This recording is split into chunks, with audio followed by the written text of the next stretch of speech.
श्री राम, लक्ष्मण तथा सीता को वन की राह पर बढ़ते देख वनवासियों के द्रवित हृदय में स्नेह, श्रद्धा और सद्भाव उमड़ पड़ते हैं। ऐसे सुकुमार शरीर वाले वन के कठिन मार्ग पर कैसे चलेंगे? इनके कोमल रक्ताभ चरणों के स्पर्श से धरती वैसे ही सकुचा जाती है जैसे वनवासियों के हृदय सकुचा रहे हैं। विधाता को यदि इन्हें वनवास ही देना था तो इनकी राह में फूल क्यों नहीं बिछा दिए? यदि सृष्टिकर्ता से मांगे मिल जाए तो वनवासी उन्हें अपनी आंखों में बसा लें। श्री राम के दर्शन के लिए गांव-गांव के लोग खींचे चले आते हैं।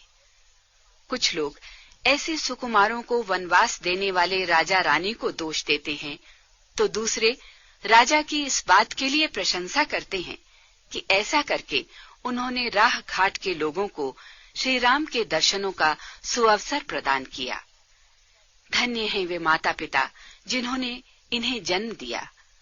धन्य है वो नगर जहां से ये आए हैं, और धन्य हैं वे पर्वत, वन, गांव और ठौर जहां ये जा रहे हैं। आगे श्री राम और पीछे लक्ष्मण, तपस्वी वेश में इन दोनों के बीच सीता वैसे ही सुशोभित हैं जैसे ब्रह्म और जीव के बीच माया होती है।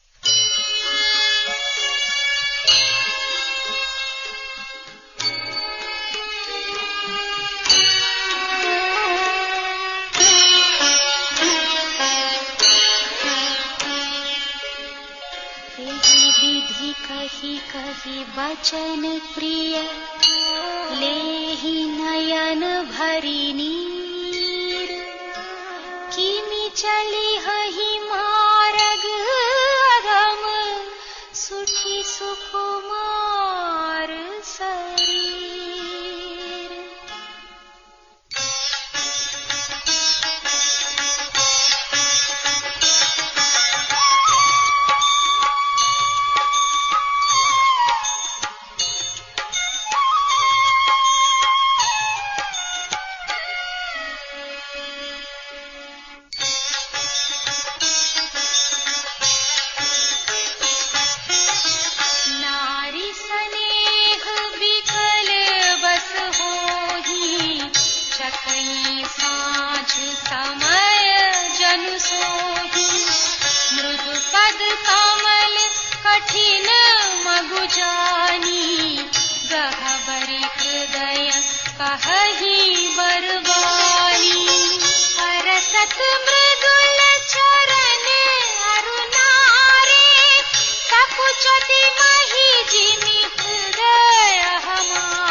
अबला बालक वृद्ध जन, कर्मी जहि पछिताहि।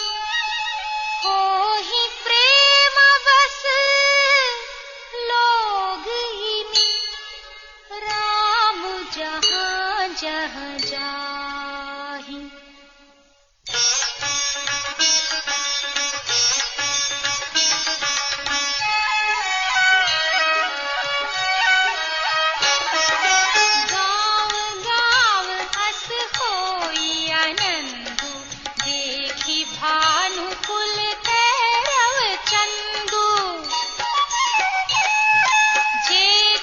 समाचार सुनि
मगलोगन सुख देत, जाहि चले देखत बिपिन, सिय सौमित्र समेत।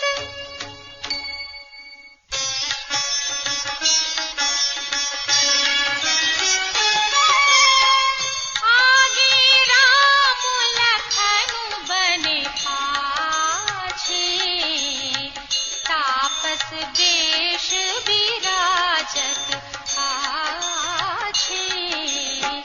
उभय बीच सिय सोहति ऐसे, ब्रह्म जीव बीच माया जैसे।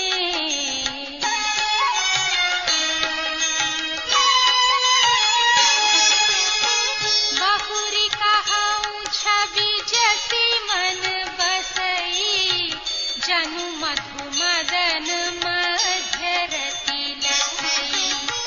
उपमा बहुरी कहऊँ जिय जोही, जनु बुध विभु बिच रोहिणी सोही। प्रभु पद रेख बीच बीच सीता, धरती चरण मग चलती सभीता।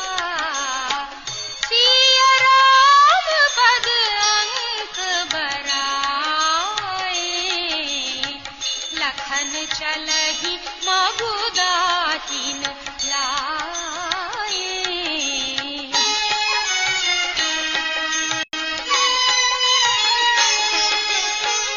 राम लखन सिय प्रीति सुहाई, बचन अगोचर कीन्ही